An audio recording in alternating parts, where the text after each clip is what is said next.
Not sure how to co-parent with a toxic ex? By the end of this video, you will have a clear strategy to never doubt yourself again and have a strong approach on how to co-parent with a toxic ex.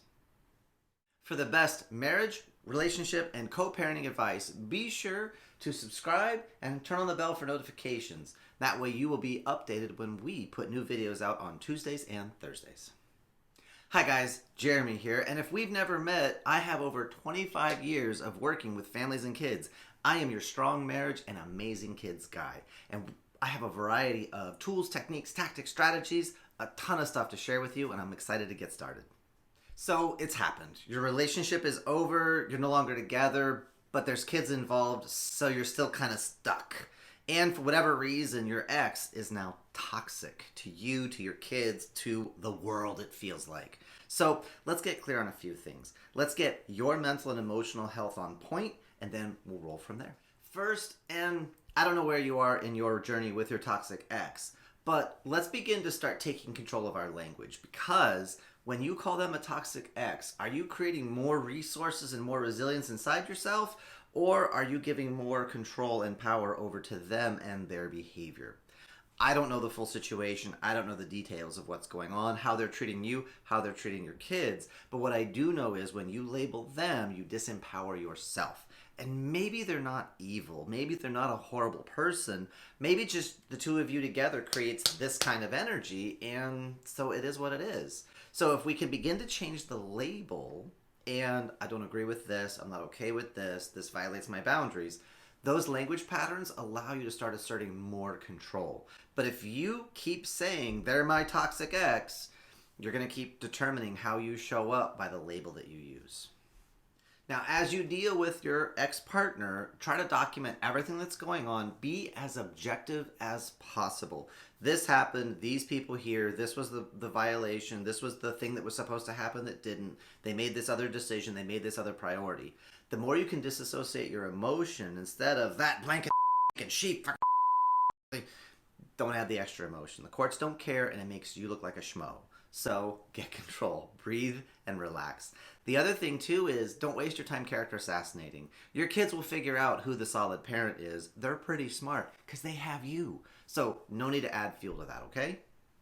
Okay, number two is you've really got to decide what are your priorities as a parent. The only reason you and this other person are connected anymore is because of your kids. So what really matters? Sometimes I'll use the phrase, is this the hill you want to die on? Is this the battle that I want to have?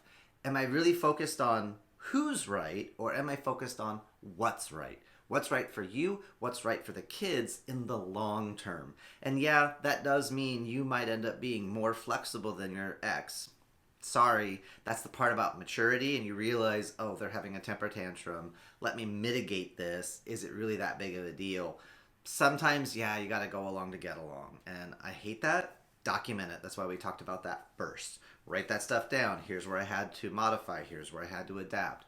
So that will help you to maintain clarity on your standards and your boundaries, and it just helps you to know where you are and the goals that you want to achieve with your kids. Third, do your best not to get into all the gory details and into the weeds of how your relationship ended unless there's some sort of abuse, trauma, that's the reason you left. Keep your explanations with your kids about what happened, and even total strangers, keep it as kind of PG, age appropriate as you can. Your kids are already dealing with a lot of instability. Separate households, separate sets of rules, different wardrobes, different maybe friends, depending on how far apart they live.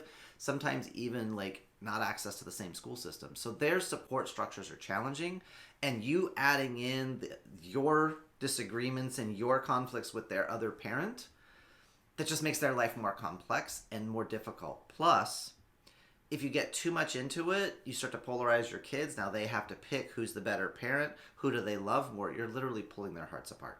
So do your best to avoid that. One thing to keep in mind with kids after you have separated from a toxic ex is your kids will often mature mentally much faster, but emotionally they may be a little bit slower than their peers. So you're going to have to balance that sensitivity to intellectually they can handle, but emotionally what do they need?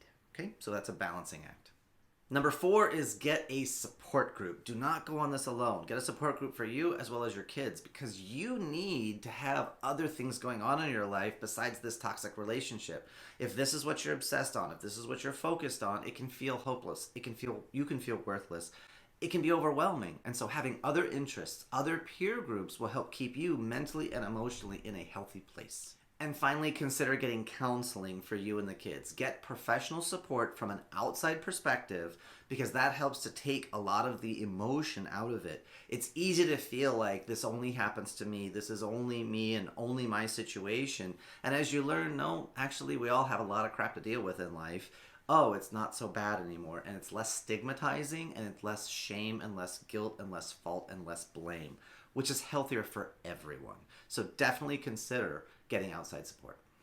And finally, if your toxic ex becomes physically or emotionally abusive to you or the kids, if you notice sudden changes in their behavior, new marks, bruises, scratches on their bodies, it's time to take action to protect your kids. Do everything you can legally to separate your kids from the toxic partner, and your priority is always getting your kids to safety first. And please, dealing with a toxic ex, sometimes it hurts you, it hurts in your soul. If you find increasingly dark thoughts, negative things, you feel a pattern you can never escape, please call your state's Department of Family and Protective Services for your kids or the National Suicide Prevention Hotline at 1-800-273-8255 for more information. Please do not hesitate to call 911 if you feel you're in a dangerous situation and you need help. Do not take a permanent action to what is actually a temporary situation. This person's not going to be in your life forever, because your kids are going to grow up and become adults. So to recap, co-parenting with a toxic ex can feel like an impossible situation, but there are ways out if you have a good strategy. Number 1, realize the toxic might just be your perspective. They could be crazy, but it might be just your perspective. 2, get clear on what you want as a parent. 3, keep your conversations with your kids age appropriate, respect their mental and emotional needs. 4, get a support group. Do not go alone. And 5, get counseling for you and the kids. And of course, if you have dark thoughts, if you are in a negative place, please get help. The National Suicide Prevention Hotline is 1-800-273-8255. And now you have 5 steps to help you better co-parent with a toxic ex. So please come and continue the conversation in the Win-Win Parenting Group. Parenting can feel like a full contact sport, and we have your back. You will find like-minded parents, people that you can connect with, expand your network, focused on stronger marriages and amazing kids. Link is in the comment below. And I would love for you to check out more videos on how you can up your parenting, communication, and relationship skills. If you like this video, be sure to hit the like and subscribe and share this with another parent who is struggling and needs some love and support. That's it, my friends. Make it a great day. Bye.